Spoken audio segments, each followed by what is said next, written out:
This evening, first, a viral confrontation ends in jail time. A 24-year-old Mason is fined and sentenced after assaulting a traffic officer in New Amsterdam. Thus, retired Assistant Police Commissioner Paul Slowe is found not guilty of sexual assault, but the Guyana Police Force says it will appeal. Also, a major investment in Ghana's oil and gas future. President Dr. Mohamed Irfaan Ali unveils a state-of-the-art training institute to prepare a world-class energy workforce. Meanwhile, ExxonMobil and Chevron reaffirmed their commitment to Guyana as oil production surges past 900,000 barrels per day. And in the region, deadly floods in Colombia leaves dozens dead and hundreds of thousands affected. Those stories and more coming up. Stay with us.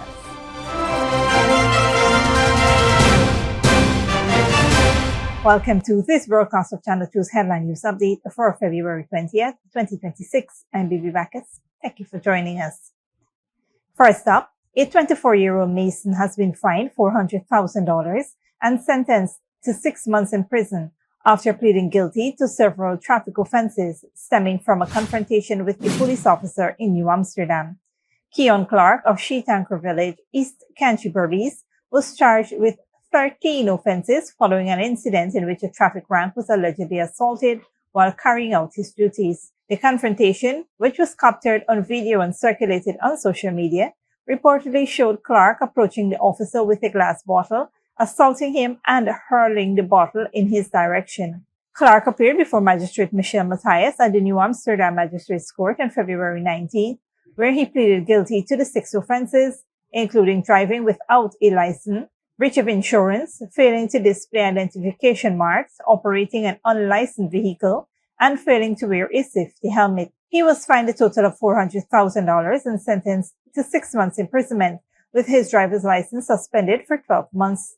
Clark pleaded not guilty to the remaining charges, which include assault causing actual bodily harm, resisting a peace officer, dangerous driving, and damage to property. Bail was refused and he was remanded to prison. The matter has been adjourned to March 5, 2026. The case serves as a stern reminder that confronting or obstructing law enforcement officers carries serious legal consequences, with authorities maintaining that attacks on police ranks performing their lawful duties will be met with swift prosecution. In other news, retired Assistant Police Commissioner Paul Slowe was found not guilty of 3 counts of sexual assault earlier today, but the Guyana Police Force has indicated it will appeal the ruling. In a statement following the ruling, the Guyana Police Force said it intends to challenge the magistrate's decision on appeal. Senior Magistrate Fabio Azur handed down the decision at the Georgetown Magistrates Court, ruling that the evidence presented by the prosecution and the defense was of equal weight. In such circumstances, the law requires that the benefit of the doubt be given to the accused. The court stated it could not say it was sure of Slowe's guilt, clarifying that the finding did not mean the complaint fabricated her allegations, but rather that the prosecution failed to meet the high legal standard required for conviction. Slowe had been charged in October of 2021 under the Sexual Offences Act in relation to allegations made by a female police officer who claimed that he sexually assaulted her on 3 occasions in March and April 2019 at police headquarters in Slowe. Senior police legal advisor Mandel Moore appeared for the prosecution. While the court ruled in Slowe's favor, the police force's decision to appeal underscores the case is far from over, highlighting the ongoing pursuit of accountability and the legal system's rigorous standards in handling serious allegations. On a different note, Ghana is making major investments in developing a world-class oil and gas workforce with the launch of the newly commissioned Ghana Technical Training Institute, where the government is spending approximately $150,000 per training. President Dr. Mohamed Irfaan Ali revealed the investment during his podcast, Tea on the Terrace, emphasizing that the facility eliminates the need for overseas training by offering internationally accredited programs locally, equipped with advanced technology and industry-grade systems. This facility will save us hundreds of millions of dollars. We've invested tens of billions in our young people's future. Each one of these machines, and I want young people to understand this, and the country to understand this. Let's just start from the machine. Each one of this machine cost 30,000 US dollars. That is how the investments are made. That is how investments are made in our people, in the future, in our young people, in skills development, in workforce development. That's just one example. Delivered through the Guyana Technical Training College Incorporated, the 18-month program provides both foundational and advanced training aligned with floating production storage and offloading operations, with stimulated offshore environments to ensure graduates are job ready. Trainees highlighted the hands-on experience as transformational, giving them exposure to the same systems used offshore. Industry leader lauded the initiative as a regional milestone, positioning Guyana as a hub for technical training in the Caribbean. Minister of Labor and Manpower Planning, Keoma Griffith, said the investment addresses workforce gaps while preparing the nation for long-term growth in the energy sector. This is such a major win for Guyana. We're not only transforming this country, but we're also making investments that we will reap and see 10, 20, 30, 40, 100 years from now, where Guyana will be firmly positioned as a technical training institute in this entire Caribbean. And so this is a major win for Guyana, and I'm extremely happy for what this does for us. We have a major labor shortage here in Guyana, but we are putting in investment to have that manpower and planning element. The GTTI represents a significant step in Guyana's human capital development, empowering local youth to lead the country's rapidly expanding oil and gas industry. Stick around when we return. World-class Hospitality Institute is being constructed to boost tourism sector, and ExxonMobil and Chevron reaffirm commitment to Guyana's energy development at conference.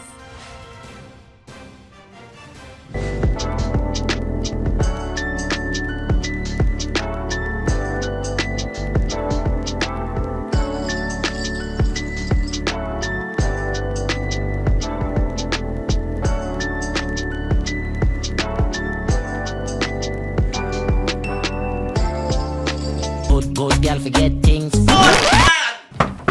What's the problem, Granny? I want money for borrow for those surgery. I was dancing and I fall and fracture my hip. If you need some quick money, you should check Lender's Jewelry and Pawn Shop. Lender's Jewelry and Pawn Shop, Lot 238 South Road Border, Georgetown. Get jewelry made to order in just 72 hours. We also accept vehicles. Lender's, best rates, longest payback period. Boys, I get through. Plus, I could dance again.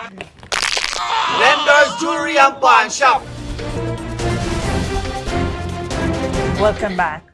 The government is advancing plans to establish a world-class hospitality institute as part of efforts to strengthen Ghana's tourism and service industries while diversifying the economy. The proposed institute will provide internationally recognized training in hospitality management, culinary arts, and tourism services, equipping Guyanese with the skills needed to meet the demands of a rapidly expanding sector.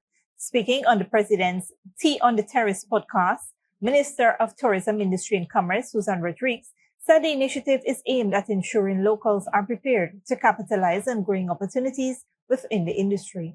Over there is going to be the Hospitality Institute. And world-class. World-class, international standard Hospitality Institute. Thousands of people will be trained to enhance our tourism and hospitality sector, a sector that you are investing heavily in for Guyana. And what? Billions of dollars of investment there. Absolutely, billions of dollars. Training the next generation of young people.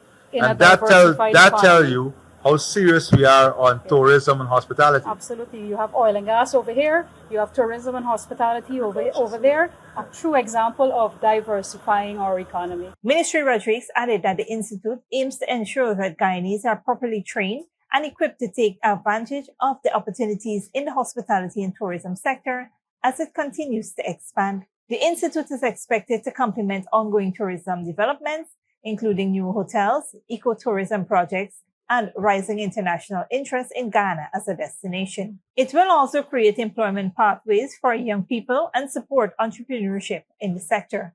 Government officials says the project forms a key part of the national development agenda, with the institute poised to serve as a regional hub for hospitality training and enhance Ghana's competitiveness in the Caribbean tourism market. In other news, the Ministry of Natural Resources has welcomed renewed commitments from ExxonMobil and Chevron to partner in Ghana's continued development through the responsible management of its oil and gas resources. The assurance were given during the 5th Ghana Energy Conference and Supply Chain Expo at the Ghana Marriott Hotel, where company executives highlighted their support for sustainable growth and long-term national benefits. Alistair Rutledge, president of ExxonMobil, stated that the company has invested $3.6 billion to date in employing Guyanese and procuring services from local businesses, underscoring its commitment to advancing local content. Chevron's Chief Executive Officer Mike Britt also reaffirmed his company's interest in strengthening its partnership with Ghana as development progresses in the Stabroek Block, in which Chevron holds a 30% stake. Minister of Natural Resources Vikram Barab noted that Ghana's oil production has grown from 120,000 barrels per day in 2020 to more than 900,000 barrels per day in 2025, describing the increase as evidence of the transformative impact of strategic partnerships. He added that Ghana continues to earn international respect for its well-managed energy sector, supported by strong local content, revenue management, and environmental laws. As the 4-day conference concluded, the ministry reaffirmed its commitment to ensuring the country's natural resources deliver sustainable and inclusive benefits for Guyanese and the wider region. Don't go away after the break. Zimbabwe rolls out new HIV prevention drug, and Andrew Mountbatten Windsor released, earlier detained over a suspicion of misconduct.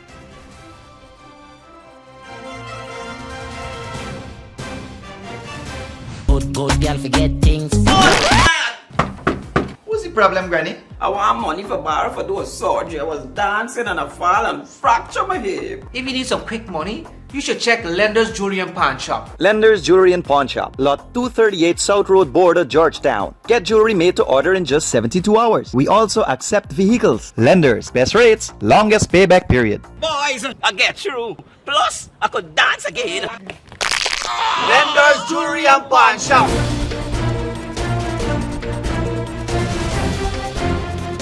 Welcome back. Now we take a look at what's happening in the region and around the world. Good evening, I'm Dominic Gittins. Tonight, Jamaica weighs support for students in Cuba as fuel shortages disrupts universities. Colombia scrambles to aid thousands displaced by deadly floods. Zimbabwe rolls out a long-acting HIV prevention drug, and a British royal faces arrest over alleged misconduct. We begin in Jamaica. Jamaica is assessing support for more than 300 Jamaican students studying in Cuba as fuel shortages and blackouts disrupt universities. Jamaica Foreign Affairs Minister Kamina Johnson-Smith says cabinet is monitoring the crisis, with some campuses closing or shifting online. 13 privately funded students have returned home, while officials coordinate with the Jamaican Embassy in Havana to provide updates and explore academic alternatives if needed. Colombia's government is racing to assist more than 200,000 people affected by unseasonal heavy rains. The northern region of Cordoba has been hit hard. At least 22 people have been killed in the floods. Al Jazeera's Alessandro Rampieti reports. Sebastian Espiti is returning to what remains of his home more than 10 days after torrential rains flooded this rural community. He lived here with his 84-year-old father and his daughters. The crops and animals they depended on are gone. I've lived through floods before, but never like this. In 62 years, I've never seen something so extreme. Recovery will take 8 months or more before you can begin to get a bit of your life back. Sebastian is one of more than 200,000 people affected by unseasonal rains across northern Colombia. An Arctic cold front saturated the Sinú River basin, pushing waters downstream from the Ura Dam and leaving towns and farmland underwater. Many homes remain submerged. Some families improvised shelters on higher ground, waiting for help. Authorities are closely monitoring the Sinú River and the Ura Dam, where the level of the water, as you can see, remains dangerously high. But while the worst of the flooding may be over, authorities say the threat still remains. the government has declared a state of economic emergency. It aims to raise about $2.2 billion to fund relief and reconstruction under temporary extraordinary powers. We are here from the National Unit for Disaster Risk Management to help. We know it has not been easy. In the meantime, emergency teams are reaching remote villages to offer help. Here are the hammocks, the mosquito nets and the bed sheets, the kitchen kit, the hygiene kit, and the food package with water. But not everyone registered is receiving assistance immediately. Unfortunately not, because there are many people affected across the entire department. There are so many victims that we simply can't keep up. Suppliers also can't meet the demand for large quantities of aid kits, hammocks, and kitchen kits. So we need to ask people to be patient. For some, waiting means rebuilding from almost nothing. And with rivers still high and more rain expected, recovery here is not just about rebuilding what was lost, but racing against the possibility that the waters could rise again. Alessandro Ampietti, Al Jazeera, San Pelayo. Zimbabwe has begun rolling out a long-acting injectable HIV prevention medicine, making it one of the first countries to offer a twice-yearly shot providing 6 months protection. Al Jazeera's Harold Matassas reports. Muchaneta Savanu is getting her first dose of lenacapavir, the long-acting injectable HIV prevention medicine. It's being rolled out in Zimbabwe, one of the first countries in the world to introduce the twice-yearly injection that provides 6 months protection. I am happy this medication is now here. It's easier to use than taking tablets every day. The first phase is targeting approximately 46,500 people who are considered high risk, young women, pregnant or breastfeeding mothers. People are injected in the stomach or in the thigh. After the first injection, they take 2 of these lenacapavir tablets. After 24 hours, they take another 2 pills. Then they come back after 6 months for the second injection. Zimbabwe was struggling to fund its public health system even before global cuts to aid and funding. These first doses are donations from the United States government and the Global Fund, but sourcing more could be a challenge. I cannot say what we are going to do today because we work with the Ministry of Finance, so they are aware of our challenges and we are in communication, and we hope we will be able to raise funds together so that we fund our programs. Until enough injections arrive in the country, clinics giving out HIV tablets are a lifeline for many. Zimbabwe has approximately 1.3 million people living with HIV and AIDS. There is still a lot of stigma. That's why patients in here don't want to be identified. Sometimes you're at a certain place and you have to be discreet when you're taking them. But my family and friends know. Why do I do that? Because there's still a lot of stigmatization. Once people know you're HIV positive, some, they are scared and they don't want to associate. Health officials say the lenacapavir injection is a more discreet option, but more doses are needed. Harumutas, Al Jazeera, Epworth, Zimbabwe. Andrew Mountbatten-Windsor has been arrested on suspicion of misconduct in public office after police came to his home, an unprecedented scene for a royal. Investigators allege that while serving as Britain's trade envoy, he passed confidential information to Jeffrey Epstein. An email appears to show the documents were forwarded within minutes. He denies all allegations. Al Jazeera's Melina Veselinovic reports. Never before has a British royal been pictured like this. Andrew Mountbatten-Windsor leaving a police station several hours after being arrested.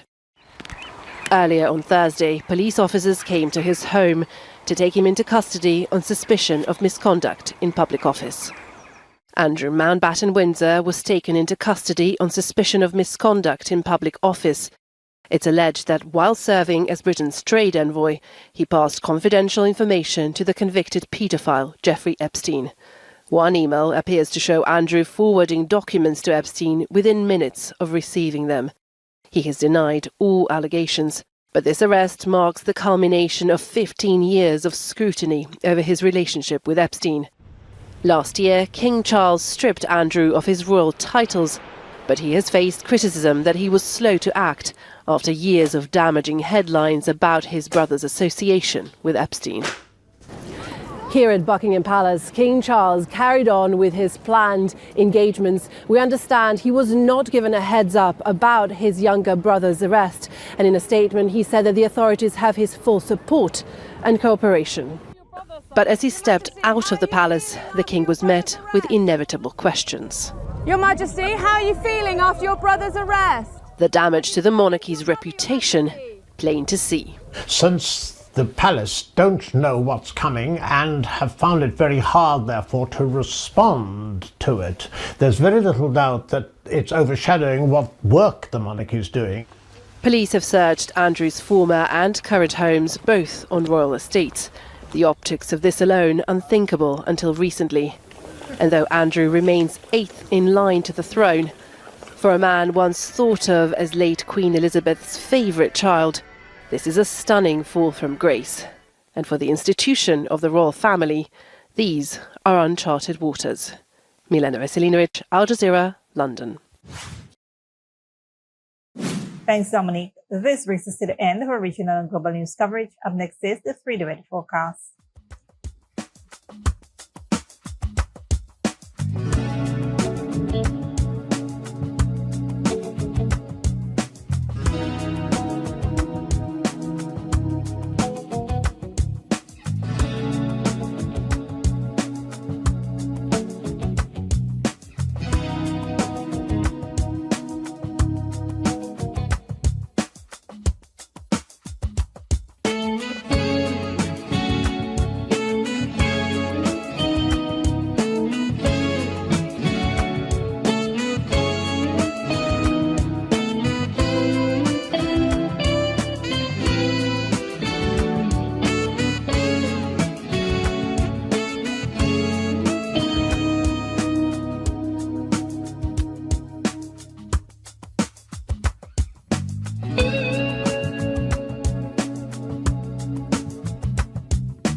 And that's it to be to headline news for this Friday evening. As we take our leave, we invite you to follow us on Facebook and YouTube. We will be off for the weekend, but you can tune in on Tuesday at 7 p.m. for more news. Until then, please take care of yourselves and each other and do have a wonderful matrimony weekend.